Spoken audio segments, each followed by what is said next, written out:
mkuu wa wilaya amenithibitishia kwamba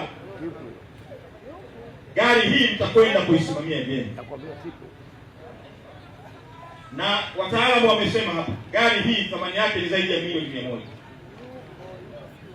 Ninawaomba muitunze gari hii. Gari hii ikaokoe maisha ya mama na mtoto. Gari hii ikaokoe maisha ya vijana na wazee. Gari hii ikaokoe maisha ya bodaboda, ikaokoe maisha ya mamalishe, ikaokoe maisha ya wananchi wa Kibiti.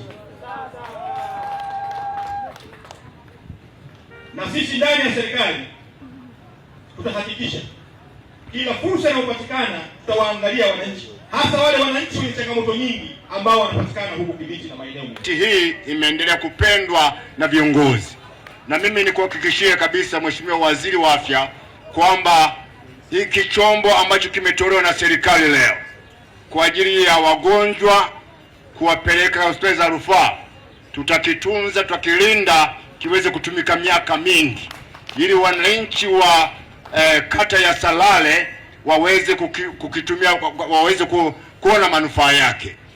Hapa kilipo kama kilivyosemwa na mtaalamu wa afya kiko vizuri. Halmashauri yetu ya Kibiti inaendelea kutoa huduma za afya kwa wananchi kwa kuzingatia miongozo ili kukidhi matakwa ya Mheshimiwa Samia Suluhu Hassan, Rais wa Jamhuri ya Muungano wa Tanzania. Lengo lake ni kuhakikisha wananchi wanapata huduma bora. Mheshimiwa Waziri, kijiografia wilaya yetu ya Kibiti ina vituo 77 vya kutolea huduma. Mariam Songoro.